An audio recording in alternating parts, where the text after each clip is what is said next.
தாய்மார்கள்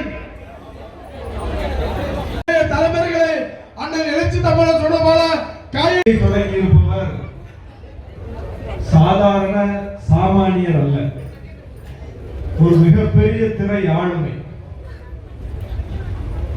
அவருடைய ஒவ்வொரு அசைவும் ஊடகங்களால் விவாதிக்கப்படுகிறது. அவர் கட்சி தொடங்குகிறார் என்கிற செய்தி மிகப்பெரிய அளவில் விவாதிக்கப்பட்டது. தொடங்கி அதற்கு பெயர் வைத்த பிறகு மிகப்பெரிய அளவுக்கு விவாதிக்கப்பட்டது. பெயர் வைத்த பிறகு கொடி அறிமுகம் என்று சொன்னவுடன் அதுவும் மிகப்பெரிய அளவுக்கு தூக்கி பிடிக்கப்பட்டது. கொடி அறிவித்து கொள்கையை சொல்லாமலேயே மாநாடு என்று சொன்னவுடன் மாநாடு பற்றியும் பேசப்பட்டது. அந்த மாநாடு புதிதாக கட்சியை தொடங்கி இருப்பவரின் மாநாடு. அந்த மாநாடு அறிவிக்கப்பட்ட அந்த நிலையில் நாமும் மாநாட்டை அறிவித்தோம். நடிகர் விஜய் எப்படிப்பட்ட செல்வாக்கு மிக்கவர் என்று தெரியும். அவர் அறிவித்த மாநாடு என்னானது என்றே தெரியவில்லை. தலைவர் எழுச்சி தமிழர் அறிவித்த மாநாடு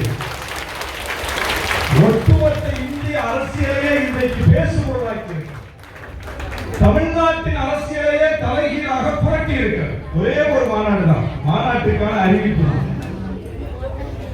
அரசியல் எப்படி நடத்த வேண்டும், அரசியலை எப்படி பேசுபொருளாக்க வேண்டும், அரசியல் என்றால் என்ன என்பதை கட்சி ஏற்கனவே நடத்தி கொண்டிருப்பவர்களும் சரி, கட்சி தொடங்கி நடத்தவே நினைப்பவர்களும் சரி, தலைவர் எழுச்சி தமிழர் அவர்களும் கற்றுக்கொள்ள. அரசியல் என்பது வெறுமனே அறிவிப்பு அல்ல, அரசியல் என்பது அடையாளங்கள் அல்ல, அரசியல் என்பது மக்களின் குரலை எதிரொலிப்பது, மக்களின் எண்ண ஓட்டத்தை பிரதிபலிப்பது, மக்கள் என்ன நினைக்கிறார்களோ அதை மக்களின் சார்பாக நின்று வெளிப்படுத்துவது. அதை இன்றைக்கு சரியாக செய்யக்கூடிய தலைவர் எழுச்சி தமிழர். கள்ளக்குறிச்சி கள்ளச்சாராய சாவுகள் நடந்தவுடன் கள்ளக்குறிச்சிக்கு எல்லா தலைவர்களும் போனார்கள். எல்லா தலைவர்களும் மருத்துவமனையில் போய் பாதிக்கப்பட்ட அந்த மக்களை சந்தித்தார்கள். பலியானவர்களுடைய குடும்பங்களை சந்தித்தார்கள். அரசை கண்டித்து அறிக்கை கொடுத்தார்கள். இந்த சாவுகளில் தொடரக்கூடாது, அரசு தடுக்க வேண்டும் என்று சொல்லி அறிக்கை கொடுத்தார்கள்.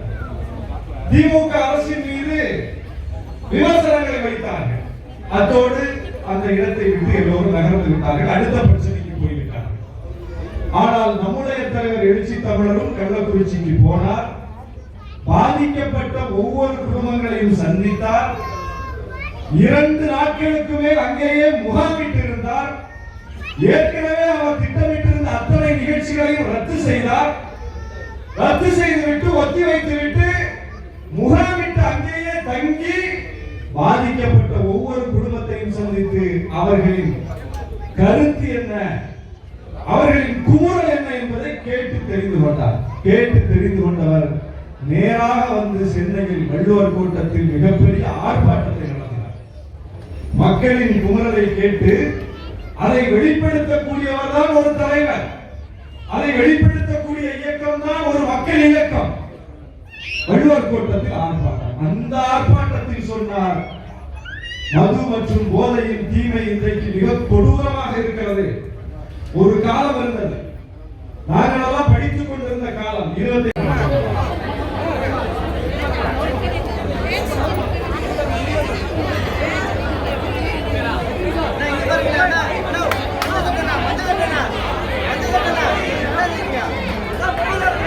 Hey!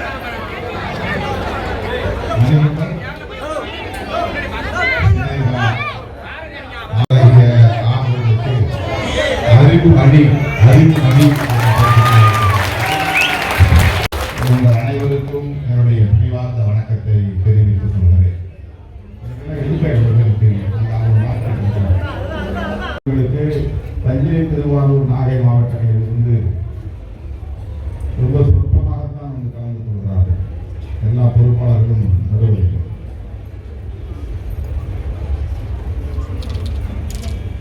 ஆகவே இந்த முறை 15ஆம் தேதி நான் திருவாரூரில் சில நிகழ்ச்சிகளில் பங்கேற்க இசைவளித்திருக்கிற சூழலில் அந்த நிகழ்ச்சிகளை எல்லாம் முற்பகல் முடித்துக் கொண்டு பிற்பகலில் இந்த செயற்குழுவை நடத்தலாம் என்ற ஆசையில் நான் அறிவிப்பு செய்தேன்.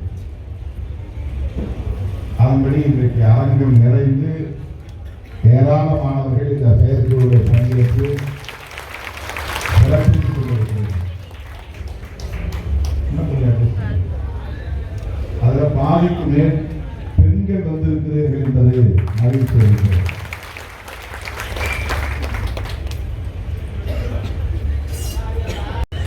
எந்த நிகழ்ச்சிக்கும் நான் ஒப்புதல் தரவில்லை. ஒரே ஒரு நிகழ்ச்சி,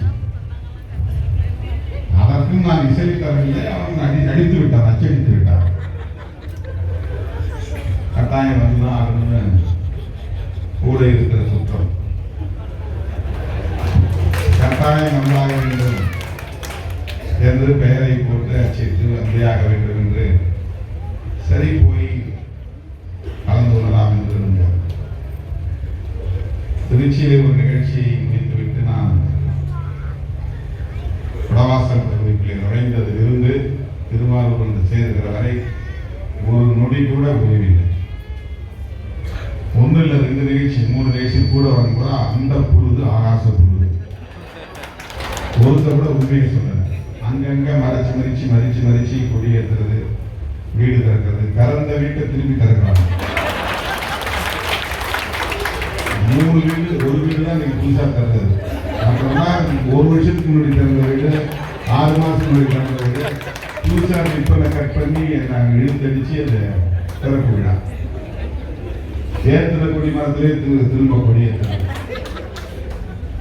இப்படி இழுத்தடிச்சு அங்க சேஷமலையா அந்த ஊர்ல இருந்து 1.5 கிலோமீட்டர் தான் காரைக்கால். ஆனா அங்க விசாரிச்சா அது 7-8-10 கிலோமீட்டர் வருது.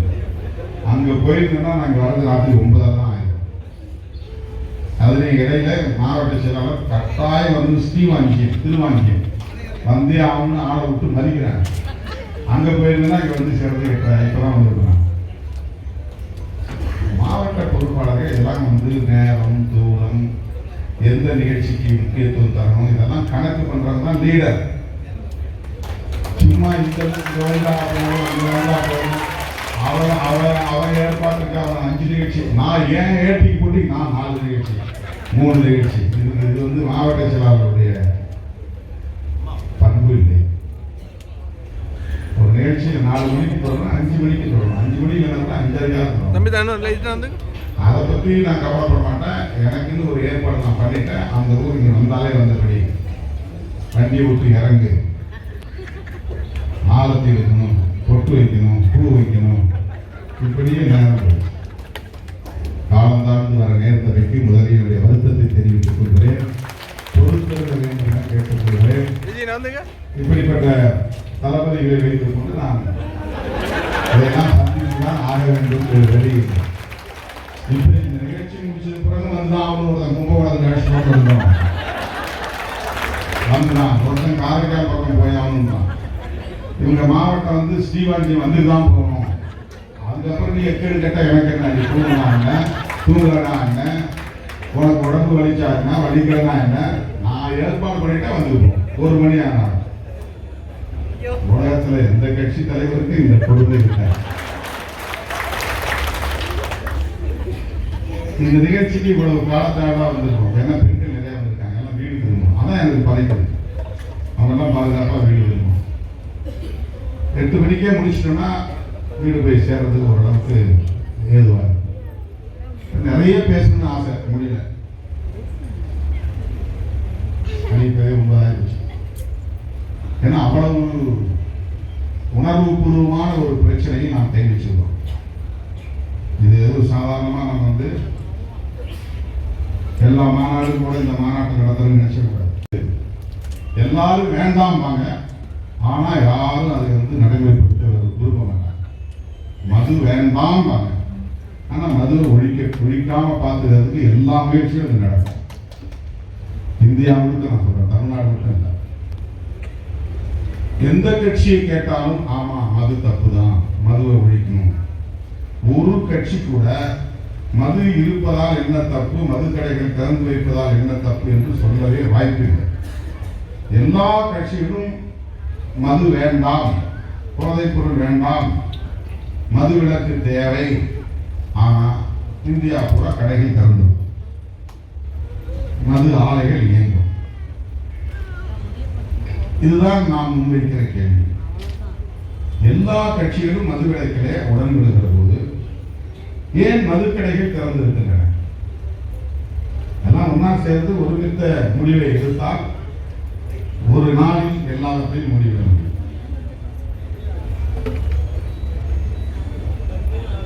இது ஒரு பெரிய லாபம் தருகிற தொழில், மிகப்பெரிய அளவில் லாபம் ஈட்டுகிற தொழில். இது மிகப்பெரிய அளவிலான கட்டமைப்பு வசதிகளை கொண்டிருக்கிறது, இன்ஃப்ராஸ்ட்ரக்சர். ஒரு கடையில் போய் நம்ம ஒரு பாட்டில் பீர் வாங்கிட்டு வந்துடும், அவ்வளோதான் நமக்கு தெரியும், அல்லது ஒரு வைன் அல்லது விஸ்கி. ஆனால் அது எப்படி உற்பத்தி ஆகிறது, அது எப்படி லேபல் ஒட்டப்படுகிறது, அது எப்படி விநியோகமாகிறது, இது வந்து ஒரு பெரிய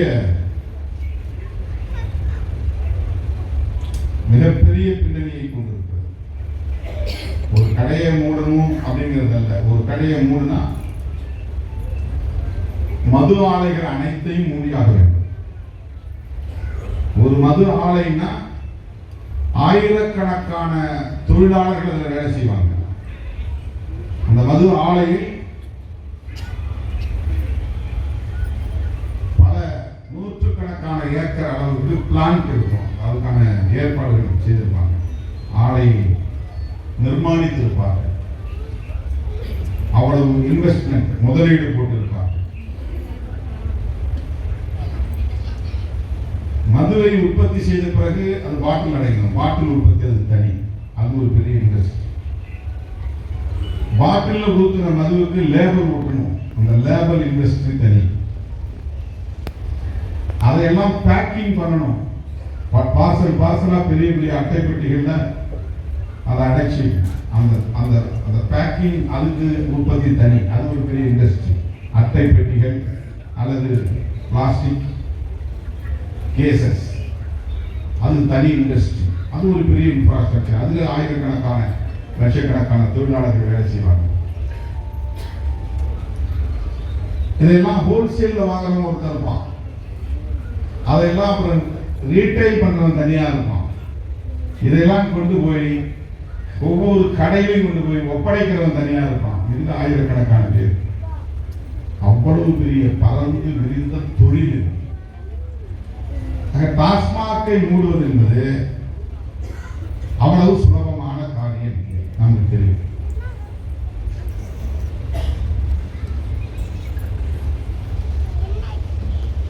அதுக்கு முன்னாடி சாராய கடன்வாங்க, இப்ப டாஸ்மாக் பேர் வச்சுட்டாங்க.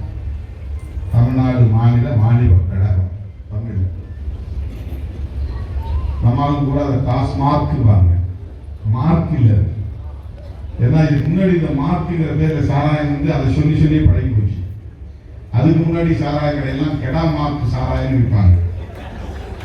கெடா முட்டுற மாதிரி பெரிய கொம்பு போட்ட கெடா, அது மார்க்னா அடையாளம், குறியீடு, அது சிம்பல், அது எம்பளம். இப்போ அதுக்கு முன்னாடி அந்த மாதிரி பெரிய மீசை போட்ட லோகோ இருக்கும் சாராயத்துல, கெடா மார்க். அந்த மார்க் நினைச்சிட்டு எல்லாமே டாஸ்மார்க்ன்றாங்க. இது வந்து ஒரு கார்பரேஷன், மார்க்கெட்டிங் கார்பரேஷன். அரசாங்கமே இந்த நிறுவனத்தை உருவாக்கி இருக்கிறது, தமிழ்நாடு அரசாங்கமே உருவாக்கி இருக்கிறது. அதுக்கு வந்து ஐஏஎஸ் அதிகாரிகள் தான் பொறுப்பு. கஷ்டப்பட்டு படிச்சு ப்ரிலிமினரி பாஸ் பண்ணி, அதுக்கப்புறம் கஷ்டப்பட்டு படிச்சு மெயின் பாஸ் பண்ணி, அதுக்கப்புறம் கஷ்டப்பட்டு படிச்சு இன்டர்வியூல பாஸ் பண்ணி ஐஏஎஸ் வருவாங்க. இங்க வந்து என்ன வேலை செய்யறாங்க? சாராயம் விற்கிறாங்க. அதுக்கு 4ஆம் கிளாஸே போதுமே. ஐஏஎஸ் ஐபிஎஸ் அதிகாரிகளை இப்படித்தான் பயன்படுத்துகிறோம் நாம். இது பெரிய தொழில் அதிபர்களோடு முரண்படுகிற ஒரு விஷயம். மதுக்கடைகளை மூட வேண்டும் என்று சொன்னால் குடிக்கிறவன் நம்மளை எதிர்க்கிறான் அப்படிங்கிறதுல பிரச்சனை. அதை உற்பத்தி செய்யக்கூடிய தொழில் அதிபர்கள் இதை எதிராக பார்ப்பாங்க. இது என்ன பெரிய மோசமான ஒரு கோரிக்கையா இருக்கு. ஏன்னா அவ்வளவு அவங்க இன்வெஸ்ட் பண்ணிருப்பாங்க, முதலீடு செஞ்சிருப்பாங்க. ஆயிரக்கணக்கான ஏக்கர்ல அவருடைய பிளான்ட் இருக்கும், மது உற்பத்தி செய்யக்கூடிய ஆலைகள். அதுல பல்லாயிரக்கணக்கான லட்சக்கணக்கான பேர் தொழிலாளர்கள் வேலை செய்வாங்க. இந்த மது ஆங்கிலத்தில் IMFL அப்படின்னு சொல்லுவாங்க, இந்தியன் மேட் ஃபாரின் லிக்கர். அதாவது வெளிநாட்டு மது இந்தியாவில் செய்யப்படுகிறது. இந்தியாவில் செய்யப்படும் வெளிநாட்டு மது வகைகள். அதுதான் பியர். ஏன்னா நம்ம நாட்டு சரக்கு இல்லை பியர். விஸ்கி நம்ம நாட்டு சரக்கு இல்லை. பிராண்டி நம்ம நாட்டு சரக்கு இல்லை. பேரே தெரியல. கெடாமார்க் சாராயம்னா நம்ம நாட்டு சரக்கு. சாராயம் தான் நம்ம நாட்டு சரக்கு. அது நாட்டு சரக்கு. கண்ட்ரி அராக் அப்படின்னு சொல்லுவாங்க. கண்ட்ரி அராக் நாட்டு சாராயம். அது நம்மளால ரொம்ப சிம்பிளா பண்ணிடுவாங்க. நாம மரத்து தோல்லாம் உரிச்சு பட்டையெல்லாம் உரிச்சு வந்து போட்டு ஊற வைப்பாங்க. ஊமத்தன் காய் ஊமத்தன் செடியெல்லாம் கொண்டு போய் அதை ஊற வைப்பாங்க, நசுக்கி போடுவாங்க. பேட்டரி செல்லாம் உடைச்சி அது கருப்பு கருப்பாக பாருங்க, அதெல்லாம் போட்டு ஊற வைப்பாங்க. பன்றி விட்டை பொறிக்கிட்டு வந்து போட்டு ஊற வைப்பாங்க. பன்றியின் எச்சம், பன்றி விட்டை. இங்கே ஒவ்வொரு பகுதியில் என்ன சொல்றீங்கன்னு தெரியல பேரு. பன்றியின் எச்சம் அதை பொறிக்கிட்டு வந்து அதை காய போட்டு அதை போட்டு ஊற வைப்பாங்க. இதெல்லாம் ஊற வச்சா அது பேர் ஊறல். அப்புறம் காய்ச்சி வடிகட்டினா அது பேர் சாராயம். அதுக்கப்புறம் அது கலர்லெஸ்ஸா வந்துடும், கிளியரா வந்துடும். அப்படி கண்ணாடி மாதிரி பார்க்குறது. பேட்டரி செல்லு கிடந்து பன்னி விட்டை போட்டு நாவப்பட்டை போட்டு அதுதான் என்னென்ன அது வெள்ளம் கொட்டுவாங்க. நாட்டு வெள்ளத்தை கொட்டுவாங்க. நாட்டு வெள்ளம் நிறைய கொட்டுவாங்க. இந்த டேஸ்டுக்காக நாட்டு வெள்ளத்துல ஆல்கஹால். இதுதான் நாட்டு சரக்கு. சொண்டி சோறு அப்படின்னு ஒன்று உண்டு. அது கடற்கரை ஓரங்களில் கிடைக்கும். சோறு இருப்பாரு, சோத்தை ரொம்ப நாள் மூடி வச்சுட்டு அது ஆல்கஹால் தானா உற்பத்தி ஆகும். நீங்க பழைய சோறு பானை வச்சிருக்கீங்க வீட்டில், 3 நாள் 4 நாள் கழிச்சு போய் அதை திறந்து பார்த்தீங்கன்னா நல்லா நொதிச்சு போயிருக்கும். நிறைய கொப்பளம் அந்த இது நுறையா இருக்கு. கப்புறம் ஒரு வாடை அடிக்கும், புளிச்ச வாடை. அந்த பழைய சோறை நீங்க ஒரு 3 நாள் அல்லது 5 நாள் கழிச்சு எடுத்து குடிச்சீங்கன்னா சாப்பிட்டோட நல்லா தூக்கம் வரும். தூக்கம் வரும் பழைய சோறு சாப்பிட்டா. ஏன்னா அந்த சோத்துல ஏற்கனவே ஊறி இருக்கிற ஆல்கஹால் தான் அதுக்கு காரணம். அந்த ரைஸ் இருக்குல்ல, ரைஸ் அரிசி, அதுல ஆல்கஹால் உற்பத்தி பண்ண முடியும், சாராயம் உற்பத்தி பண்ண முடியும். ரொம்ப நாள் ஊற வச்சா அதுதான் வந்து கடற்கரை ஓரங்கள்ல மண்ணுக்கு அடியில சோத்தை போட்டு தம் பண்ணி போட்டு மூடி வச்சுக்குவாங்க. ஒரு மாசம் 2 மாசம் கழிச்சு அதை எடுத்தா அது நல்லா நொதிச்சு போயிடும். அதை கடைஞ்சி அதை வந்து வடிகட்டுவாங்க. வடிச்சா அதில் வந்து நீராக மாதிரி வரும். ஆனால் பயங்கர போதை இருக்கும். அதை வேற எதுவும் ஆட் பண்ணவே மாட்டாங்க.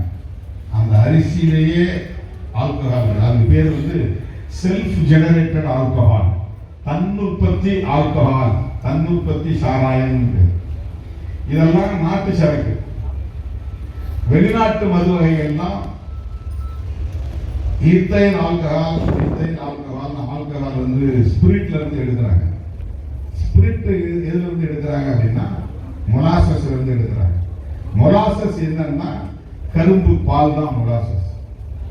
கருப்பன் சாறு இருக்கு இல்லையா, அதுல இருந்து எடுக்கிற வடிகட்டப்படாத, அதாவது சர்க்கரையாக மாற்றப்படாத ஒரு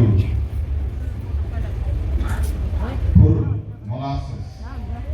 அது ரொம்ப நாள் கருப்பு சாறு ஊறி இருந்தா அதுக்குள்ள ஆல்கஹால் உற்பத்தி. அதை வடிச்சாங்கன்னா 100% ரெக்டிஃபைட் ஸ்பிரிட் கிடைக்கும். ரெக்டிஃபைட் ஸ்பிரிட் அப்படிங்கிறது RS. அது அளவு தண்ணி கலந்தோ அல்லது வேற ஏதோ கலந்து, கலர் அல்லது ப்ரிசர்வேட்டிவ் கலந்து அல்லது ஸ்வீட் கலந்து ஏதாவது கலந்து 4% இருந்து 5% ஆல்கஹால் இருந்தால் 100 மில்லியில 100 மில்லி பாட்டில்ல 4% இருந்து 5% வர ஆல்கஹால் தான் அது பீர். 35 மேல 45 இருந்தா அது விஸ்கி பிராண்டி. அதெல்லாம் நம்ம அப்படியே நிறைய ராவா பிடிக்க முடியாது. அதெல்லாம் சோடா ஊத்துறது, தண்ணி ஊத்துறது, அப்புறம் அந்த இது தாங்க முடியாம ஊறுகாய் எடுத்து சாப்பிடுறது, துவைக்கிறது, அதே மூஞ்செல்லாம் அப்படி போவோம். இங்க போய் மூஞ்செல்லாம் கண்ணெல்லாம் இருக்க மூடிப்பான், கண்ணை இருக்க மூடிட்டு அப்படி ஒரு நாத்தம் அடிக்கிறத குடிப்பான். இந்த ஆல்கஹால் அவ்வளவு ஸ்மெல் அடிக்கும். ஆனா கிருன்னு ஏறுங்க. பொண்டாட்டி திட்டுறது தெரியாது, கடைக்காரன் திட்டுறது தெரியாது, வீட்டில் இருக்கிற பிரச்சனை தெரியாது, எந்த தொல்லையும் தெரியாது, அப்படியே கலந்துட்டு இருப்பான். பிரச்சனை இல்லாம இருக்கும். அதுக்காக தான் பிரச்சனையை ஃபேஸ் பண்றவன் அதனால மாட்டான். பிரச்சனையை ஃபேஸ் பண்ண முடியாதவன் அதை போட்டுக்கிட்டாங்கன்னா ஒன்றும் இல்லை. இத்தனைதான் அவன் பொண்டாட்டி திட்டினாலும் பட்டினியை கிடக்கிறான், பிள்ளை சாப்பாடு இல்லாம கிடைக்க, இப்படிலாம் என்ன சொன்னாலும் அவன் மண்டல நேராது. அவன் பிரெயின் அப்படியே பறந்துட்டு இருப்பான், மிதந்துட்டு இருப்பான். அதுக்குதான் எல்லாரும் அதுக்கு அடிக்ட் ஆகும். இது வெளிநாட்டு மது வகைகள், ஆனால் இந்தியாவில் தயாரிக்கப்படுகிறது. அதைத்தான் ஆங்கிலத்தில் இந்தியன் மேட் ஃபாரின் லிக்கர் என்று சொல்லப்படுகிறது. இதுதான் இப்ப மதுபான ஆலைகள்லாம் உற்பத்தி பண்றாங்க. அது வெவ்வேறு வகையான பாட்டில், அழகழகான பாட்டில் செய்வாங்க, கலர் கலரான பாட்டில் செய்வாங்க. அது கோல்டு கலர்ல லேபிள் இருக்கும், வித்தியாசமா இருக்கும். உண்மையிலேயே இப்ப ஃபாரின்ல இருந்து வரக்கூடிய சாராயம் நமக்கு எப்படி இருக்கும்? ஆல்கஹால் அது ரொம்ப மவுசு ஜாஸ்தி. அதனால வெளியில இருந்து வரோம் பூரா அதை வாங்கிட்டு ஃப்ரெண்ட்ஸுங்களுக்கு கிஃப்ட் கொடுப்பான். நேரடியாக ஃபாரின் சரக்குப்பா, இதுவும் ஃபாரின் சரக்கு தான், ஆனா இந்தியாவில் தயாரிக்கப்பட்டது. அது ஃபாரின்லேயே தயாரிக்கப்பட்டது. வைன் ஒன்று இருக்கு. வைன் என்னன்னா பல வகைகளிலிருந்து தயாரிக்கப்படக்கூடியது. வோட்கான்னு ஒன்று இருக்கு, அதுவும் சாராயம் தான். அது ஒரு வகையான தானியத்திலிருந்து தயாரிக்கப்படுது. இப்படி சொல்லிக்கொண்டே போறோம். இது உலகம் முழுக்க இருக்கு. இங்கிலாந்துல இல்லையா இருக்கு, அமெரிக்காவில் இல்லையா இருக்கு, கனடாவில் இல்லையா இருக்கு, ஐரோப்பிய நாடுகள்ல இல்லையா இருக்கு. நான் ஒரு முறை லண்டனுக்கு போயிருந்தப்போ ஒரு கடத்தல ஒரு கும்பலா நின்றாங்க. அவங்கெல்லாம் பேங்க்ல பிரைவேட் கன்சர்ன்ல வேலை செய்யக்கூடிய எம்ப்ளாயிஸ், ஆண்கள் பெண்கள் எல்லாம் ஆளுக்கு ஒரு டீ கடையில் போய் நம்ம டீ போடு, ஒரு கட்டிங் போடுன்னு சொல்ற மாதிரி அவங்க ஆளுக்கு ஒரு பெக், ஒரு அம்சம் 2 அம்சம் 2 பேர் அதை குடிச்சிட்டு டியூட்டி போயிடுவாங்க. அது குளிர் பிரதேசம். இந்த மாதிரி மதுரை அளவா சாப்பிட்டா அவங்களுக்கு உடம்பு எந்த நேரம் வாமா இருக்கும், கொஞ்சம் கலகலப்பா இருக்கும், அவங்க வேலை செய்ய முடியும். அதுல யாரும் அடிக்ட் ஆகிறது இல்லை. ஏன்னா அவனுக்கு தெரியும் எதை எந்த நேரத்தில் சாப்பிடணும். அந்த அளவுக்கு அவனுக்கு மெச்சூரிட்டி இருக்கு, அவன் படிச்சிருந்தான். இது உடம்புல போச்சுன்னா எப்படி லிவர் பாதிக்கப்படுங்கிறது அவனுக்கு தெரியும். ஸ்டொமக், வயிறு இறைப்பை எப்படி புண்ணாகுங்கிறது அவனுக்கு தெரியும். இதனால் புற்றுநோய் வருங்கிறது அவனுக்கு தெரியும். அடிக்ஷன் ஆகிட்டா பேலன்ஸ் இழந்துரும், அதுக்கப்புறம் மூளை ஒழுங்கா வேலை செய்யாதுங்கிறது அவனுக்கு தெரியும். அதனால சோசியல் ட்ரிங்கர் அப்படிங்கிற பேர்ல ஃப்ரெண்ட்ஸுங்களோட அப்பப்போ குடிக்கிறதோட சரி, இல்லைன்னா அளவோடு குடிக்கிறதோட சரி. அங்க டி அடிக்ஷன் சென்டர் தேவைப்படல. அடிக்ஷன்னா அந்த பழக்கத்தை மயக்கத்துக்கு போதைக்கு அடிமையாகி விடுவது. வேற எதுவுமே உனக்கு தேடாது. நீ என்ன அமிர்தமே கொண்டு வந்து கொடுத்தா கூட அதை அவனுக்கு பிடிக்காது, சாப்பிட மாட்டான். அதுதான் வேணும். காலையில் எழுந்துச்சு தண்ணியை எடுத்து வாய்ப்பு பிடிச்சிட்டு அல்லது ப்ரஷ் பண்ணிட்டு அப்புறம் தான் நம்ம காஃபி சாப்பிட நினைப்போம். அவன் தூங்கி எழுச்ச உடனே சாராயத்தை தான் முடியுமா, சாராயத்தை தான் கொப்பளிப்பான். அடிக்ஷன் ஆகிடும். சோறு தேடாது, வயிறு புண்ணா போயிடும். சோறு சாப்பிட்டா அவன் குடிச்சு அந்த ஆல்கஹால் இருக்கிற போதையும் போயிடும், அதனால சாப்பிட மாட்டான். சோறு சாப்பிட்டுட்டு தண்ணி அடிச்சாலும் போதை ஏறாது, சாப்பிட்ட உடனே சாப்பிட்டாலும் போதை ஏறாது. தண்ணி மட்டும் வயிற்றுல இருந்து அப்படியே விளக்கலாம். இதுதான் அடிக்ஷன். இந்தியாவில் எல்லா மாநிலங்களிலும் அரசே நடத்துகிற மதுபான கடைகள் அதிகம் எங்கே இருக்கின்றன? இது ஒரு ஆய்வு பண்ணணும். பிரச்சனை அதுதான். வேற யாரும் பேச முடியாது, நான் தான் பேசணும். வேற வழி இல்லை, வேற வழி இல்லை. சில பேர் கேட்கிறாங்க, இவ்வளவு நாள் இவர் ஏன் பேசல, இப்ப பேசுறாரு. இவ்வளவு நாளா நான் பேசுறது நீ கவனிக்கல, இப்பதான் கவனிக்கல. இவ்வளவு நாளா நான் பேசுறத யாரும் ஊடகங்களை பெருசா போடல, இப்ப போடுறீங்க. அதுக்கு உங்களுக்கு ஒரு காரணம் இருக்கு, எனக்கு ஒரு காரணம் இல்லை. நான் தொடக்க காலத்திலிருந்து பேசிட்டு இருந்த அரசியல் தான் அந்த அரசியல். வாய்ப்புள்ள இடங்களெல்லாம் நான் விளக்கம் சொல்லிட்டு இருக்கிறேன், பையன்கிட்ட சொல்லிட்டு இருக்கிறேன். இன்னைக்கு ஏன் அதை அவங்க பெருசாக்குறாங்கன்னா, அவங்களுக்கு இதை பெருசாக்கக்கூடியவர்களுக்கு ஒரு உள்நோக்கம் இருக்குது. என்னன்னா, இதன் மூலமாவது திருமாவளவனுக்கும் முதலமைச்சருக்கு இடையில ஒரு முரண்பாட்டை உருவாக்கி இந்த கூட்டணியை உடைத்து விட முடியாதா? நம்மள பெருசா நினைச்சலாம் போடல. திருமாவளவன் வந்து ரொம்ப முக்கியமான சக்தி, அவர் சொன்னா அப்படியே அது வந்து ஃபயர் ஆகுது, அவர் அப்படிப்பட்டவர் இப்படிப்பட்டவர் அப்படிலாம் நினைச்சு போடல. திருமாவளவனை பயன்படுத்தி திமுக கூட்டணியை உடைக்க முடியுமா அப்படின்னு நினைக்கிறதெல்லாம் இது பெருசாக. நாம ரொம்ப யதார்த்தமா சொன்னோம். என்ன சொன்னா, தேர்தல் அரசியல் வேற, மது ஒழிப்புக்காக நான் விடுக்கிற அறைகூவல் வேறு. நான் ரொம்ப தெளிவா சொன்னேன், மது விலக்கு என்பதில் விடுதலை சிறுத்தைகளுக்கு மட்டுமல்ல, எல்லா கட்சிகளுக்கும் உடன்பாடு இருக்கிறது. திமுகவும் மதுவை வேண்டாம் என்று சொல்லுவதற்கு தேர்தல் அறிக்கையில் குறிப்பிட்டிருக்கிறது. அதிமுகவும் மதுவை ஒழிக்க உடன்பாடு இருக்கிறது என்று தேர்தல் அறிக்கையில் குறிப்பிட்டிருக்கிறார்கள். விடுதலை சிறுத்தைகளும் சொல்லுகிறது, இடதுசாரிகளும் சொல்லுகிறோம். எல்லா கட்சிகளும் சொல்லும் போது அப்புறம் ஏன் மதுக்கடைகள் திறந்திருக்கு? உனக்கும் பிடிக்கல, எனக்கும் பிடிக்கல, அவருக்கும் பிடிக்கல, இவருக்கும் பிடிக்கல, அப்புறம் ஏன் மதுக்கடைகளை மூட முடியவில்லை? இந்த கேள்வியை எழுப்பிவிட்டு நான் சொன்னேன், எல்லோரும் சேர்ந்து ஒருமித்த குரல் எழுப்புவோம், மதுவை ஒழிப்போம், தேசிய கொள்கை வேண்டும் என்று வலியுறுத்துவோம். அப்ப பத்திரிகையாளர் கேட்டார். நான் சொன்னேன், அதிமுகவும் பேசலாம், இந்த மேடைக்கு வந்து சொல்லலாம். இது ரொம்ப ரொம்ப இயல்பாக நான் சொன்ன ஒரு கருத்து. உடனே திருமாவளவன் காய்களை நகர்த்துகிறார். நல்லா செஸ்ஸா வேற என்ன காய்களை நகர்த்துகிறார், ஏதோ திட்டம் போடுகிறார். ஒண்ணுமே கிடையாது. ஒரு சோசியல் ரெஸ்பான்சிபிலிட்டி, எனக்கு ஒரு சமூக பொறுப்புணர்வு இருக்கிறது. நான் மக்களை சந்தித்த போது மக்கள் எனக்கிட்ட கட்டளை அது. மாவோ சொன்னான், மக்களிடம் செல்லுங்கள், உனக்கு கற்றுத் தருவார்கள். பள்ளிக்கூடம் போகும் சொல்லல அரசியல் கற்பதற்கு, பல்கலைக்கழகம் செல்லுங்கள் என்று சொல்லவில்லை அரசியல் கற்பதற்கு, மக்களிடம் செல்லுங்கள் என்று மாசேத்தும் என்கிற மாவோ சொன்னதை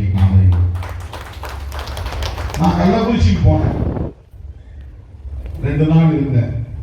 என் கிட்ட ஜனங்க வச்ச கோரிக்கை, தம்பி இந்த டாஸ்மாக் மூட சொல்லு. கள்ளச்சாராயத்தை ஒழிகள்லாம் சொல்லல.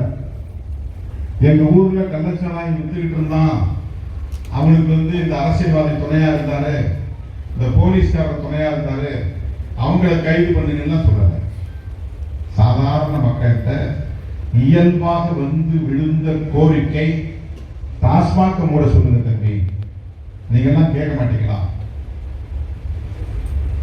அந்த பெண்மணிகள் விடுத்த கோரிக்கை தான் விடுதலை சிறுத்தைகளின் ஆர்ப்பாட்டமாக மாறியது. சென்னையிலே ஒரு ஆர்ப்பாட்டம் நடந்தது. அவர்கள் வடித்த கண்ணீர் என்னை நெக்குருக செய்தது. அவர்கள் கதறிய அந்த கதறல் என்னை ஆழமாக சிந்திக்க தூண்டியது. ஏன் இதை நாம் ஒரு வெகுமக்கள் பிரச்சனையாக மாற்றக்கூடாது என்கிற எண்ணம் எனக்குள் எழுந்தது. ஆகவேதான் சென்னையில் நடைபெற்ற ஆர்ப்பாட்டத்தில் நான் பேச்சின் ஊடாக இயல்பான ஒரு போக்கில் செப்டம்பர் 17 மகளிர் மாநாடு நடைபெறும், மது ஒழிப்பு மகளிர் மாநாடு நடைபெறும் என்று நான் அறிவித்தேன். இதுல எந்த கணக்கும் கிடையாது. 2026 சட்டமன்ற தேர்தல் வருது, அதெல்லாம் நான் கணக்கிலே வைக்கல. நான் ஏற்கனவே சொன்ன மாதிரி நான் அன்னன்னைக்கு பரீட்சைக்கு படிச்சு ராத்திரி படிச்சு காலையில் எழுதுவேன். இந்த 3 ரிவிஷன் அடிக்கிறது 4 ரிவிஷன் அடிக்கிற பழக்கம் எனக்கு கிடையாது. நான் ரொம்ப பிலோ ஆவரேஜ். ஒருத்தர் சொல்லியிருக்காரு திருமாவளவன் எல்கேஜி. நான் அவருக்கு சொல்றேன், நான் எல்கேஜி கிடையாது, நான் ப்ரீகேஜி தான். அதுக்கும் கீழே தான். ஏன்னா நான் 400 மக்கள்கிட்ட கற்றுக்கொண்டு வருவேன், இன்னும் கற்றுக்கிட்டே இருக்கேன், மக்கள்கிட்ட போகணும். நான் ப்ரீகேஜி தான். நான் உங்களுக்கு பிஹெச்டி எல்லாம் சொல்லிக்கிறேன். பிஹெச்டி முடிச்சவங்களாம் வேலை வாய்ப்பு இல்லாமல் கிடக்குறாங்க. சும்மா பிஹெச்டி முடிச்சுட்டு வேலை வாய்ப்பு இல்லாமல் இருக்கிறாங்க. நான் ப்ரீகேஜி தான்.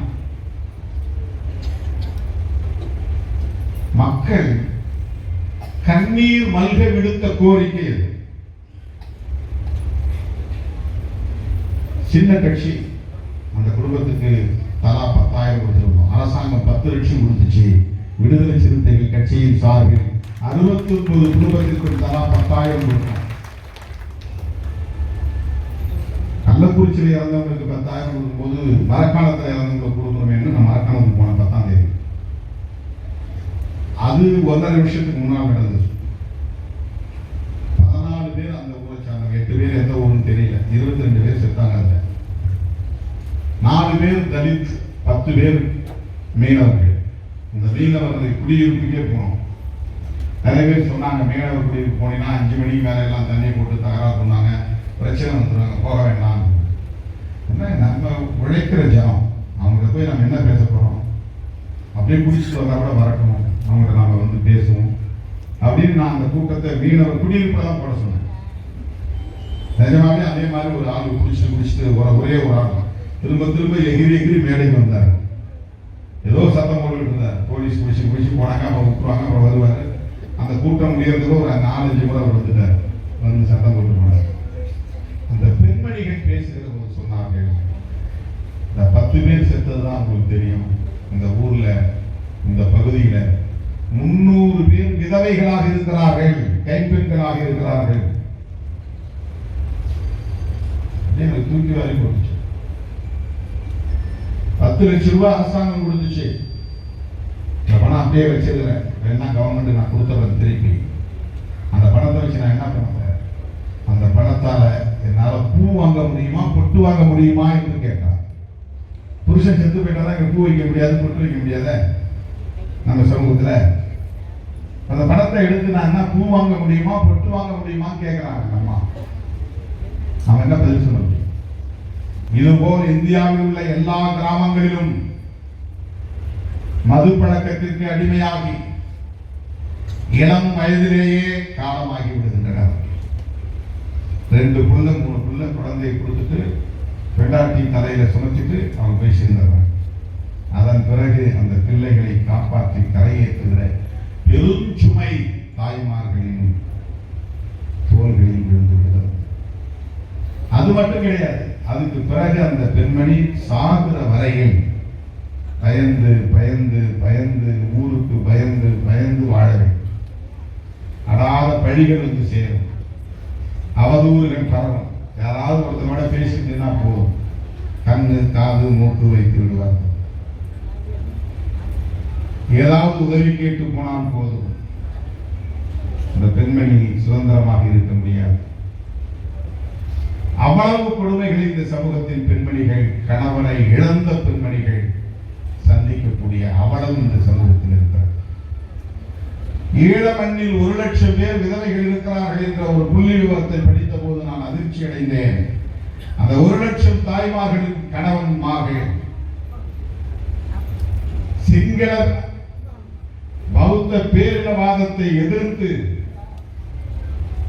நடத்தப்பட்ட அந்த யுத்தத்தில் பலியானவர்கள், வேட்டையாடப்பட்டவர்கள், மண்ணின் மக்களின் விடுதலைக்கான யுத்தத்தில் களப்பலியானவர்கள்.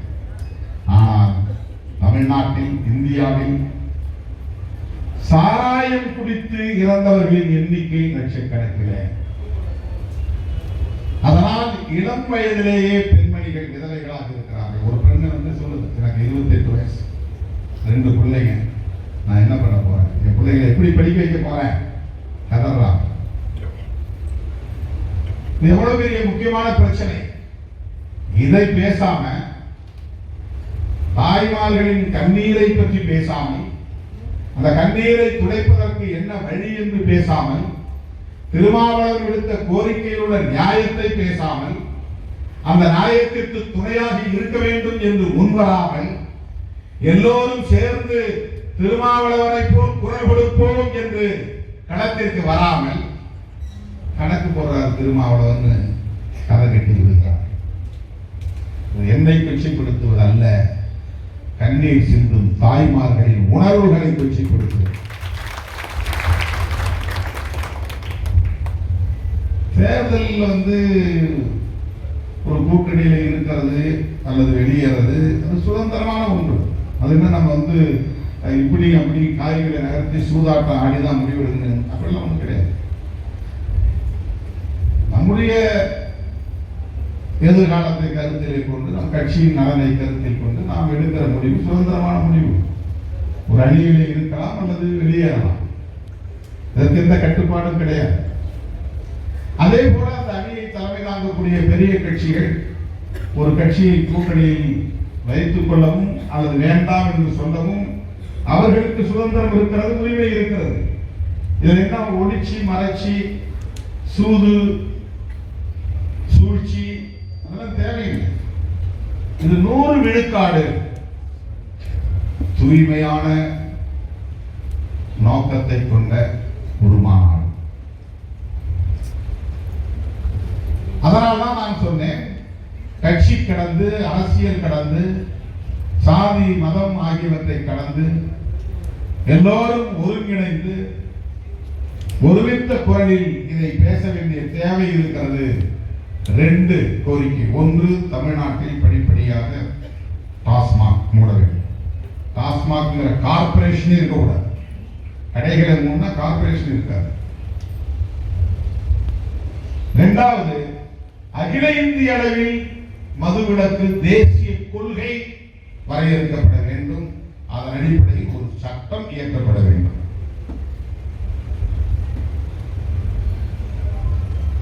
கஞ்சா போன்ற போதைப் பொருட்களை தடுப்பதற்கு சட்டம் இருக்கு. NDPS என்ற சட்டம் இருக்கு. மது விலக்குக்கு சட்டம் இருக்கிறதா என்றால் இல்லை. அந்த சட்டம் இருந்தும் கஞ்சா இந்தியா முழுக்க எல்லா கிராமங்களுக்கும் விநியோகமாகிறது. அதுபோல போதை பொருள், அவங்க எழுதும்போது போதை மட்டும் போடக்கூடாது, போதை பொருள் அப்படின்னு தான் போகணும்.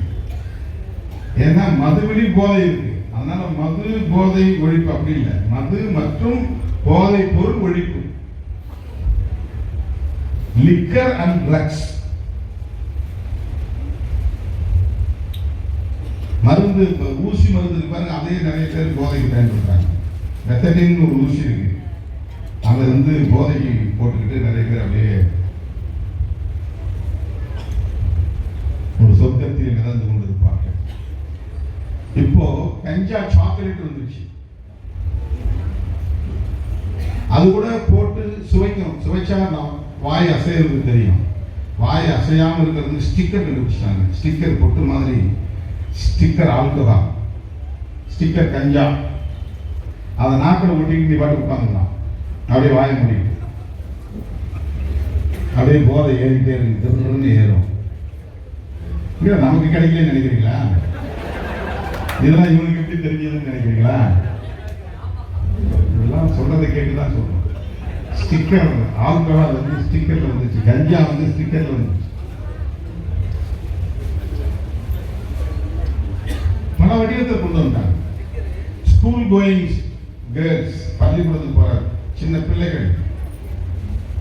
ஒரு பெரிய பிரபலமான ஒரு தனியார் கல்லூரி வளாகத்தில் நிறைய கஞ்சா பிடிச்சிருக்காங்க. அது கேர்ள்ஸ் ஹாஸ்டல்ல இருந்து. பெண் பிள்ளைகள் கஞ்சா அடிச்சா என்ன ஆகும் யோசிச்சு பாருங்க. பெண்களுக்கு எதிரான வன்கொடுமைகள் நடந்ததெல்லாம் பெரும்பாலும் போதையில் இருந்தவர்களால் தான் நடந்திருக்கு. டெல்லியில ஒரு பெண்ணை பண்ணாங்க இல்லையா, அந்த பொண்ணுக்கு பேர் வந்து சொல்லக்கூடாதுன்றதுனால இவங்களே ஒரு பேர் வச்சாங்க, நிர்பயான்னு. நிர்பயான்னா பயம் இல்லாதவள் அப்படின்னு அர்த்தம். பயம் அப்படிங்கிறது அச்சம், நிர்பயம்னா பயம் இல்லாதவள். இவங்களா ஒரு பேர் வச்சுட்டாங்க. அதனால இது மாதிரி பாதிக்கப்படுற பெண்களுடைய பேரை சொல்லக்கூடாது, போட்டோ பயன்படுத்தக்கூடாது, அப்படி ஒரு சட்டம் இருக்கு. கல்கத்தாவில் ஒரு மருத்துவக் கல்லூரி மாணவி ரொம்ப கொடூரமான முறையில வன்புணர்வுக்கு ஆளாக்கப்பட்டு கொலை செய்யப்பட்டார். அந்த டீம், அந்த ஆள் கைது செய்யப்பட்டார் போதை. எனவே இளம் தலைமுறையினர் பாதிக்கப்படுகிறார்கள். இரண்டாவது கோரிக்கை, தேசிய மதுவிலக்கு கொள்கை வேண்டும், அதன் அடிப்படையில் சட்டம் இயக்க வேண்டும். இதை எல்லா கட்சிகளும் சொல்ல வேண்டும். பிஜேபி சொல்லணும். பிஜேபி ஆளக்கூடிய எந்த மாநிலத்திலாவது மதுவிலக்கு நடைமுறையில் இருக்கிறதா?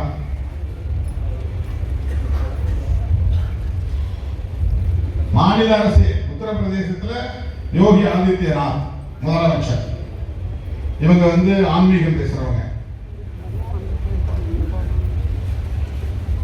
ராமரை வழிபடக்கூடியவங்க, நல்லொழுக்கத்தை பின்பற்ற வேண்டும் என்று சொல்லக்கூடியவர்கள். ஏன் உத்தரப்பிரதேசத்தில் மதுவிலக்கு இல்லை? முதல் வேலை அதை செய்ய வேண்டுமா இல்லையா? இந்துக்களை காப்பாற்ற விரும்பக்கூடிய இந்துத்துவ பாதுகாவலர்களாக இருக்கக்கூடிய பாரதிய ஜனதா கட்சியை சார்ந்தவர்கள் ஆளக்கூடிய உத்தரப்பிரதேச மாநிலத்தில் ஏன் மதுவிலக்கு நடைமுறையில் இல்லை? அது சொல்வார்களா? எந்த மாநிலத்திலும், பிஜேபி ஆளுகிற மாநிலத்திலும் மதுவிலக்கு நடைமுறையில் இல்லை. குஜராத்தில் இருக்கு, காங்கிரஸ் காலத்தில் வந்தது. காந்தி பிறந்த மாநிலம்ங்கிறதுனால காந்திக்கு மரியாதை கொடுத்து அதை மூடி வச்சிருக்கிறாங்க. பீகார்ல இருக்கு, நிதிஷ்குமார் அங்க முதல்வராக இருக்கிறதுனால அது இருக்கு. அவர் கொஞ்சம் முற்போக்கு சிந்தனை உள்ளவர். பிஜேபியோட கூட்டணி வச்சிருந்தாலும் முற்போக்கு சிந்தனை உள்ளவர். இதை நான் முடிச்சிடறேன். மிசோரம், நாகாலாந்து ரெண்டு சின்ன மாநிலங்கள் இருக்கு, ரெண்டு பெரிய மாநிலங்கள் இருக்கு. மற்ற எல்லா மாநிலங்களிலும் அரசாங்கம் மது வியாபாரம் செய்கிறது, மதுவிலக்கு கொள்கை இல்லை. இப்ப தமிழ்நாட்டில் மூடிட்டா பாண்டிச்சேரியில் விற்பனையாகும், ஆந்திராவில் விற்பனையாகும், கேரளாவில் விற்பனையாகும். எல்லாம் இங்க தமிழ்நாட்டுக்குள்ள வந்து குவியும். இப்ப தேசிய அளவில் மதுவிலக்கு கொள்கை கொண்டு வாருங்க. கான்ஸ்டிடியூஷன்ல இடம் இருக்கு. அதைத்தான் நாம் சொல்லுகிறோம். இந்த திருமாவளவன் குரலாக மட்டுமில்லாமல், விடுதலை சிறுத்தைகளின் குரலாக மட்டுமில்லாமல், ஏன் தேசிய மதுவிலக்கு கொள்கையை திமுக வலியுறுத்த கூடாது, அதிமுக வலியுறுத்த கூடாது, காங்கிரஸ், பாஜக போன்ற தேசிய கட்சிகள் ஏன் இதை ஒரு தேசிய கொள்கையாக வலியுறுத்த கூடாது? இதுதான் விடுதலை சிறுத்தைகள் எழுப்புகிற கேள்வி. இதை போய் தேர்தல் அரசியலோடு முடிச்சு போட்டு தயவு செய்து இந்த தூய்மையான நோக்கத்தை களங்கப்படுத்த வேண்டாம் என்று கேட்டுக்கொள்கிறேன். சரி, இப்படி பேசுறதுனால திமுக உங்களை தப்பா நினைக்காதா? இந்த ஊடகங்கள் எல்லாம் இப்படி திரித்து எழுதுவதால் இந்த உறவு பாதிக்கப்பட்டு விடாதா? கூட்டணி முறிந்து விடாதா? உங்களுக்கு அந்த நோக்கம் இல்லை. வேண்டுமென்றே சிலர் இதை கூர்மைப்படுத்தி உடைத்து விட மாட்டார்களா? நான் எந்த கணக்கும் பண்ண விரும்பவில்லை. மது ஒழிக்கப்பட வேண்டும் என்பது மட்டும்தான் எங்கள் கோரிக்கை. இந்த கோரிக்கையால் அரசியல் களத்தில் எந்த பாதிப்பு வந்தாலும் அதை எதிர்கொள்ள விடுதலை சிறுத்தைகள் தயாராக இருக்கிறோம். இதை நான் தூய்மையாக சொல்லுகிறேன், உள்ள தூய்மையோடு சொல்லுகிறேன். எனக்கு எந்த கிரிமினல் இன்டென்ஷனும் கிடையாது, எந்த பொலிட்டிக்கல் கால்குலேஷனும் கிடையாது. இப்படி பேசுறதுனால தேர்தல் அரசியல்ல கூட்டணி உறவுகள்ல பிரச்சனைகள் வரலாம், ஏதாவது பாதிப்புகள் வரலாம், பின்னடைவு வரலாம். ஆனா ஆய்வு போகும். விடுதலை சிறுத்தைகள் கட்சி என்பது புரட்சியாளர் அம்பேத்கரின் கொள்கைகளை வெளிநடத்தக்கூடிய ஒரு இயக்கம், சமூக இயக்கம், பெரியார் இயக்கம். நான் தொடக்கத்தில் சொன்ன மாதிரி பரீட்சை நேரத்தில் படிச்சு பாஸ் பண்ணக்கூடியவன் நான். மற்ற மாணவர்கள்லாம் 3 மாசம் முன்னாடியே படிப்பாங்க, ஃபர்ஸ்ட் டிவிஷன் விடுவாங்க, ஒரு சப்ஜெக்டையும் 3 முறை படிச்சுவாங்க. நான் அன்னைக்கு நைட்டு படிச்சுட்டு அடுத்த நாள் பரீட்சை எழுதி பாஸ் பண்ண முடியும். அப்படிதான் நான் பண்ணிருக்கேன். ஆவரேஜ் பிலோ ஆவரேஜ் ஸ்டூடெண்ட் தான். லா காலேஜில் கூட படிச்ச நண்பர்கள் இருக்கிறாங்க, நிறைய பேர் எழுதுறாங்க. நாங்கள் 2-3 பேர் தான் பாஸ் பண்ணோம். அதை நான் ஒருத்தர் தான் அன்னன்னைக்கு படிச்சுட்டு போய் எழுதுனேன். நான் பாஸ் பண்ணிட்டேன். 3 ரிவிஷன் விட்டோம்னா நம்ம அரியர் செஞ்சுட்டான், முடிஞ்சிச்சு. அடுத்த அட்டம்ப்ட்ல தான் நம்ம பாஸ் பண்ணணும். இதில் சிரிக்கிறதா சொல்ல, நிஜமாவே எங்க அசிஸ்டன்ட் டைரக்டர் நான் வேலை செஞ்ச ஃபோரன்சிக் சயின்ஸ் லெபரட்டரியில் லாஸ் ஆஃப் டே லீவ் போட்டப்போ என்கிட்ட சொன்னாரு, என்ன அது எதுக்காக லீவ் போடுறீங்கன்னாரு. எக்ஸாம் எழுதுறோம். என்ன எக்ஸாம் எழுத போறீங்க? லா எக்ஸாம். நான் படிச்சுட்டு இருந்தேன். ஆமா சார், அதுக்குள்ளே வேலை கிடைச்சிட்டு வந்து ஜாயின் பண்ணிட்டேன். அப்போ லீவ் போட்டு போறீங்க? ஆமா. என்னைக்கு பரீட்சை? 1 வாரம் தான். 1 வாரத்தில் போய் நீ படிச்சு எழுதி பாஸ் பண்ணிடுறா அப்படின்னாரு. இருந்தாலும் எழுதி தானே ஆகுது சார். நான் போறேன். ஏன் வேஸ்ட் பண்ற லீவ் போட்டு? லீவும் போகுதுனாக்க லாஸ் ஆஃப் பேவும் பணமும் சம்பளம் இல்லாமல் போகுது. அங்கே நீ போய் எழுதி பாஸ் பண்ண போறதும் இல்லை அப்படின்னு எனக்கு கிண்டல் அடிச்சார். நான் போறேன், பரீட்சை எழுதினேன். கொஞ்ச நாள்ல ரிசல்ட் வந்துச்சு. Thirumavalavan pass, all pass. நான் என்ன பண்ணேன், ஸ்வீட் வாங்கிட்டு அவர் வீட்டுக்கு போனேன்.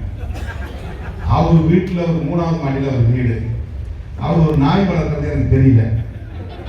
நான் போனது அந்த நாய் என்னால் பாய்ச்சி பிராண்டி கையில் காயப்பட்டு ரத்தம் வந்துருச்சு. ஸ்வீட் கொடுத்து போனதில்லை எனக்கு வந்த வந்து. நான் இது மாதிரி பாஸ் பண்ணிட்டேன்னு சொன்னேன்னா அவரால் நம்ப முடியல. பாஸ் பண்ணிட்டீங்களா? அவர் ஒரு பிராமண அதிகாரி, அந்த ஸ்டைலில் பேசினார். வாங்க போங்கன்னு மரியாதை கொடுக்க கூடாததுனால நீர் போர் வார் அப்படின்னு நீர்னு சொல்லக்கூடாது, உரிமையில சொல்லக்கூடாது, நீங்கன்னு மதிப்பு கொடுத்துடக்கூடாது. அதுக்காக 2க்கும் இடையில அவங்க கண்டுபிடிச்ச ஒரு வார்த்தை, என்ன பண்றீர், எங்க போறீர், நீர் என்ன செய்கிறீர் அப்படின்னா. நீன்னு சொன்னாலும் சிங்கிள் ஆயிரும், தப்பாயிரும். நீங்கள் சொன்னாலும் நம்ம மதிப்பு கொடுத்த மாதிரி ஆயிரும். அதுக்கு அவங்க கண்டுபிடிச்சிருக்கிற ஒரு ஸ்ட்ராட்டஜி, ஒரு புத்தி. நீர்வாங்க. அவர் அப்படிதான் பேசுவார். நான் பாஸ் பண்ணது யாராலும் நம்பவே முடியல. எதுக்கு இதை நான் சொல்றேன்னா, எலெக்ஷன் நேரத்தில் தான் நாங்கள் எலெக்ஷனை பற்றியே முடிவு பண்ணுவோம்.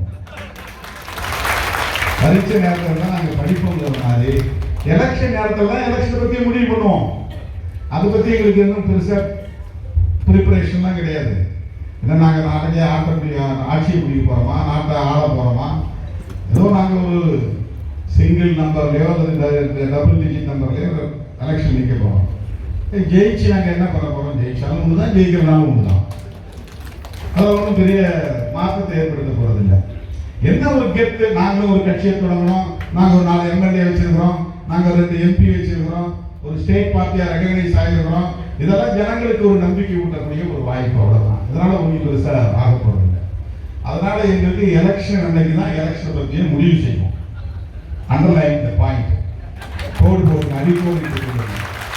எலெக்ஷன் நேரத்தில் தான் எலெக்ஷன் பற்றி முடிவு செய்வோம். இப்போ நாங்கள் திமுக கூட்டணியில் இருக்கிறோம். நான் நம்பிக்கிட்டு இருக்கேன். திமுக கூட்டணியில் இருக்கிறோம். கூட்டணி தொடர்கிறது என்றும் நாங்கள் நம்புகிறோம், தொடரும் என்றும் நம்புகிறோம். அது வேறு. ஆனால் 100 விழுக்காடு இந்த கண்ணீர் விட்டு கதறி அழுது கொண்டிருக்கிற தாய்மார்களின் கோரிக்கையை திசை திருப்ப வேண்டாம். இந்த மக்கள் முன்வைக்கக்கூடிய கோரிக்கை டாஸ்மாக் மூடப்பட வேண்டும் என்பதுதான். இந்தியா முழுவதும் தேசிய மதுவிலக்கு கொள்கை கொண்டு வரப்பட வேண்டும் என்பதுதான். பாரதிய ஜனதாவுக்கும் இதில் பொறுப்பு இருக்கிறது என்று சுட்டிக்காட்டுவதுதான் எங்கள் நோக்கம். புரட்சியாளர் அம்பேத்கர் அவர்கள் எழுதிய அரசமைப்பு சட்டத்தின் உறுப்பு எண் 47 டைரக்டிவ் பிரின்சிபிள்ஸ் வழிகாட்டும் நெறிமுறைகள் என்று மாநில அரசுகளுக்கு வழிகாட்டக்கூடிய நெறிமுறைகள் உள்ளன. அதில் ஆர்டிகிள் 47 அரசுக்கு வழிகாட்டுகிறது. படிப்படியாக மதுவிலக்கு கொள்கையை ஏற்றணும், மதுவிலக்கை முழுமையாக நடைமுறைப்படுத்தணும்.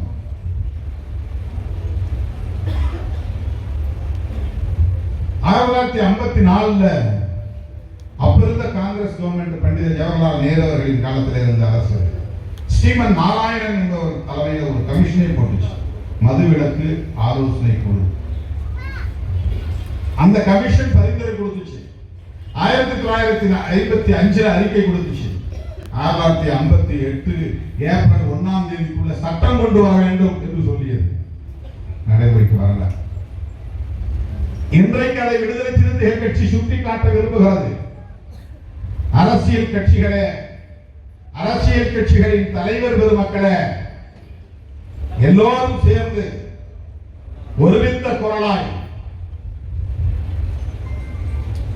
தேசிய மதுவிலக்கு கொள்கையை வரையறுக்க வேண்டும் என்று வலியுறுத்துவோம், சட்டம் இயற்றுவோம். நல்ல சாராயம் குடிச்சா கள்ளச்சாராயம் வராதுங்கிறதா அம்பக் மோசடி. நல்ல சாராயம் குடித்தால் உடலுக்கு நல்லது, கள்ளச்சாராயம் தான் உடலுக்கு கெடுதி என்று சொல்லுவது ஒரு ஏமாற்று வேலை.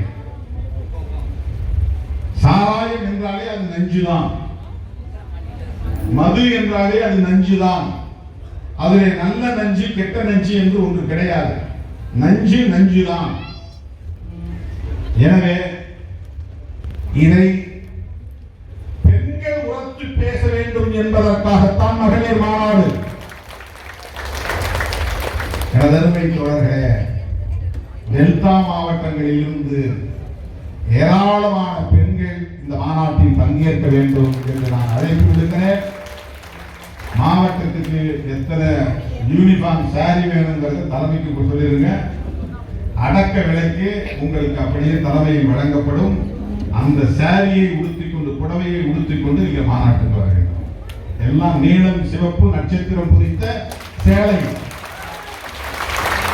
இந்த ஒரு நாள் எல்லாம் நீளம் சிவப்பு. ஒரு ஓரம் பார்டர் இருக்கிற ஓரம் இருக்கிற அது என்ன சொல்லுவீங்க தமிழ்ல? பார்டர் தான், இங்கிலீஷ்ல பார்டர், தமிழ்ல என்ன சொல்றது? அது முந்தானங்கிறது வேற, அது முன்பகுதி. அதை காந்தியடிகளின் பிறந்த நாள்ல வச்சிருக்கோம். சில பேர் அம்பேத்கர் இயக்க தொண்டர்கள் சில பேர் வந்து நீ ஏன் காந்தி பிறந்த நாள்ல வச்சிருக்கிறாங்க? மதசார்பின்மையிலும் மதுவிலக்கிலும் காந்தியை நாம் விமர்சிக்க முடியாது.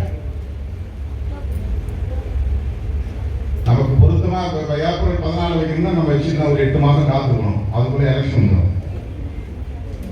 டிசம்பர் 6 தான் அம்பேத்கர் நினைவு நாள். டிசம்பர் 6 நல்ல மழை வரும், மாநாடு நடத்த முடியாது. அது வரை வச்சிருக்க முடியாது. செப்டம்பர் 17 பெரியார் பிறந்த நாள் ரொம்ப ஷார்ட் ஆகுது, அதனால தள்ளி வச்சிருக்கோம். அக்டோபர் 2 விமர்சிக்கிறவங்க விமர்சிச்சுட்டு தான் இருப்பாங்க. அதை பற்றி நம்ம பொருட்படுத்தவே கூடாது. சும்மா நான் வந்து ஃப்ளைட்ல இருந்தேன், என் பேச்சுல இருந்து ஒரு 1.5 நிமிஷம் பேச்சை வீடியோவை கிளிப்பிங் எடுத்து அதை போட்டிருக்கான் தம்பி அந்த நிர்வாகி சஜன். அவங்களுக்கு திடீர்னு அந்த நான் அந்த டெக்ஸ்ட் மேலே போடுவாங்க இல்லையா, ஒரு வீடியோ போடும்போது மேலே எழுதுவாங்க அது என்னன்னு. அதில் நிறைய தடவை அவங்க தப்பு பண்ணிடுவாங்க, எழுத்துப்பிழை இருக்கும், சென்டென்ஸ் ஒழுங்காக இருக்காதுன்னு சத்தம் போடுவேன். அந்த மாதிரி அதை வந்து வெறும் முழக்கத்தை மட்டும் போட்டு கடைசி மனிதனுக்கு ஜனநாயகம், எளிய மக்களுக்கும் அதிகாரம், ஆட்சியிலும் பங்கு, அதிகாரத்திலும் பங்கு, அதை மட்டும் போட்டாங்க. என்னன்னு இல்லை.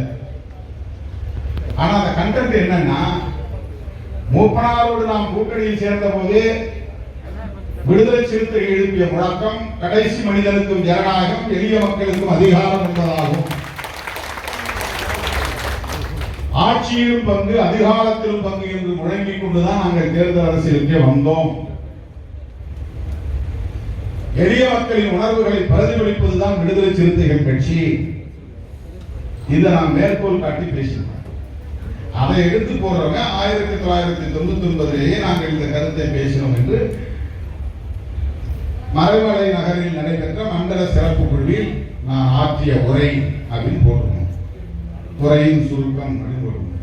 ஒன்றும் இல்லாமல் மொட்டையா போட்டதுனால அவரே டவுட் ஏற்பட்டு நான் திட்டுவேன் நினைச்சு அவன் டெலிட் பண்ணி விட்டான். இன்னொரு தம்பி தெரியாம டெலிட் ஆயிடுச்சு, அவன் அதே மறுபடியும் போட்டான். 2 பேரும் ஹேண்டில் பண்ணாங்க. இந்த மாதிரி சில வீடியோ போடுறதா நான் போட்டு முடியாது, அவங்க தான் போடுவாங்க. முக்கியமான சில அறிக்கைகள், முக்கியமான சில பிரச்சனைகளுக்கு நான் நானே டைரக்டா ட்வீட் பண்ணுவேன். இது எடிட் பண்ணி போஸ்ட் பண்ணணும். அது 1.25 மணி நேரம் பேச்சு. அது 1.25 நிமிஷம் எடிட் பண்ணலாம். முன்னையும் பின்னையும் கட் பண்ணணும். கட் பண்ணி அதுக்கு ஒரு டைட்டில் கொடுத்து போடணும். அதுல அடிக்கடி அவங்க தப்பு பண்ணுவாங்க சில நேரங்கள்ல. அன்னைக்கு நைட்டே நான் ஒரு வீடியோ எடிட் பண்ணிட்டேன். ஏன்னா அவன் போட்டிருந்த டெக்ஸ்ட் சென்டென்ஸும் சரியா அமையல, அதில் சொல்லியிருக்கிற பொருளும் புரியல. எனக்கே புரியல போது எனக்கு எப்படி இருக்கும். நான் என்ன பண்ணேன், டெல்லியில் நைட்டு பார்த்தேன் ட்விட்டரில். கள்ளக்குறிச்சியில நான் மக்களை சந்திச்ச வீடியோ, அந்த வீடியோவுக்கு அவன் போகிற டெக்ஸ்ட் சரியா இல்லை. நான் அது 1 மணி நேரத்துக்குள்ளேயே 1/2 மணி நேரத்துக்குள்ளேயே நான் எடிட் பண்ணலாம். அதுக்கு மேலே போனால் எடிட் பண்ண முடியாது, கரெக்ஷன் பண்ண முடியாது. டெலிட் பண்ணிட்டு புதுசாக தான் போடணும். நான் டெலிட் பண்ணிட்டேன். அந்த மாதிரி இந்த தமிழை டெலிட் பண்ணிட்டேன். அவ்வளவுதான். ஏன் போட்டாரு திருமாவளவன், ஏன் டக்குனு எழுந்தாரு திருமாவளவன்? இதுக்குள்ள ஏதோ சூட்சமம் இருக்கு. ஆட்சியிலும் பங்கு அதிகாரத்திலும் பங்குன்னு திமுக கேட்டுட்டு அப்புறம் திமுக காரங்க மிரட்டினால பயந்துகிட்டு திடீர்னு எழுதிட்டாரு. என்னன்னா கதையை விடுறாங்க. அவன் மனசுல தோணலாம் எழுதாங்க, ஒண்ணுமே கிடையாது. அவன் போட்ட தம்பி இந்த டெக்ஸ்ட் சரியா இல்லை, நான் திட்டுவேன்னு சொல்லிட்டு எடுத்தான். அதுக்குள்ளே மீடியாவில் பயங்கரமா ஃபயர் ஆனவனே அவன் பயந்து போயிட்டான். என்ன பண்றதுன்னு தெரியல. என்கிட்ட தொடர்பு எடுத்து இந்த பேசி நான் ஒப்புதல் தந்த பிறகு சாயந்தரம் 5:30 மணிக்கு போனான். இதில் என்ன ஒன்றும் இல்லையே, சாதாரணமாக போடு. ஆட்சியிலும் பங்கு அதிகாரத்திலும் பங்கு கடைசி மனிதர்களுக்கு அதிகாரம் மறைமலை நகர் மண்டல சிறப்பு செயற்குழுவிலே பேசிய உரையின் சுருக்கம் போடு போட்டாங்க. அவ்வளவுதான். திருமாவளவன் பயந்துட்டாரு, பேங்க் அடிச்சுட்டாரு. உங்களை பயன்படுத்துற அளவுக்கு இங்க யாரு இருக்காங்க தெரியல. நான் ஏன் பயப்படணும்? தரையில படுனாலும் படுப்போம், கட்டில படுனாலும் படுப்போம், கஞ்சியை குடினாலும் குடிப்போம், சோறு சாப்பிடுனாலும் சாப்பிடுவோம். எதுக்கும் தயாருங்கிற நிலையில நம்ம பொது வாழ்க்கையில் இருக்கோம். இல்ல நான் பெரிய ஹைஃபையை தான் சாப்பிடுவேன், நான் மெத்தையில தான் படுப்பேன், ஏசி தான் படுப்பேன், இல்லைன்னா நல்லா தூக்கம் வரலாம் அப்படி டைப் கிடையாது. நாங்கள் நீ பார்லிமெண்ட் அனுப்பினாலும் போவோம், போராடிக்கிட்டே இருப்போம். பார்லிமெண்ட் போகலனாலும் போராடி கொண்டே இருப்போம், மக்களை சந்தித்துக் கொண்டே இருப்போம். எங்களுக்கு 2 ஒன்றுதான். பதவிக்காக நாம் பொது வாழ்க்கையில் இல்லை. கட்சியை தொடங்கும் போதே பதவிக்கு வரணும்னு ஆசைப்பட்டு எல்லாம் கட்சியை தொடங்குறாங்க. இதுதான் வழக்கம். கட்சி தொடங்கும் போதே தேர்தல் அரசியல் வேண்டாம் என்று சொன்னவர் திருமாவளவன். 10 ஆண்டு கால தேர்தல் புறக்கணிப்பு தீவிரமா நான் பேசினேன். என் கூட சில பேர் புரட்சி இயக்கத்திலிருந்து வந்தவங்க சொன்னவங்க தான் எலெக்ஷன் பார்ட்டிஸ்ல போகணும்னு எனக்கு இழுத்து போய் விட்டது. நான் வேண்டாம் எவ்வளவு முயற்சி பண்ணி பார்க்க முடியல. சரி, வேற வழியில் அம்பேத்கரை தேர்தல் பாதையை புறக்கணிக்கல. நாம அம்பேத்கரை பின்பற்றக்கூடியவர்கள், அதனால நாம தேர்தல் அரசியல் ஈடுபடலாம் தான் விழுப்புரத்தில் கூடிய செயற்குழுடன் நானே தீர்மானத்தை முன்வழிச்சு 11 ஆண்டுகளுக்கு பிறகு இந்த கட்சி தேர்தல் பாதைக்கு வந்துச்சு. பதவிக்காக துவக்கப்பட்ட இயக்கம் இல்லை, பதவிக்காக பொது வாழ்க்கைக்கு வரவில்லை. தேர்தலில் நின்றாலும் நிற்காவிட்டாலும், வென்றாலும் வெல்லாவிட்டாலும் எப்போதும் மக்களோடு இருப்போம், மக்களுக்காக பணியாற்றுவோம். இதுல நாம் தீர்க்கமாக இருக்கிறோம், உறுதியாக இருக்கிறோம். எனவே இந்த மாநாடு வெற்றி பெற வேண்டும். இந்த மாநாட்டுக்கு நீங்கள் இப்போதே விளம்பரம் செய்ய வேண்டும். சுவர் விளம்பரம், துண்டறிக்கைகள் விநியோகம் செய்ய வேண்டும், சுவரொட்டிகள் அச்சிட்டு ஒட்ட வேண்டும் என்று சொல்லுகிற அனைவரும் கைகளை உயர்த்தவும். ஒழிப்போம் ஒழிப்போம், மதுவை ஒழிப்போம், போதை பொருள்களை ஒழிப்போம். இந்திய அரசு மதுவிலக்கு சட்டம் இயற்று. தமிழ்நாடு அரசே டாஸ்மாக் கடைகளை இழுத்து மூடு. பங்கேற்ற உங்கள் அத்தனை பேருக்கு நெஞ்சார்ந்த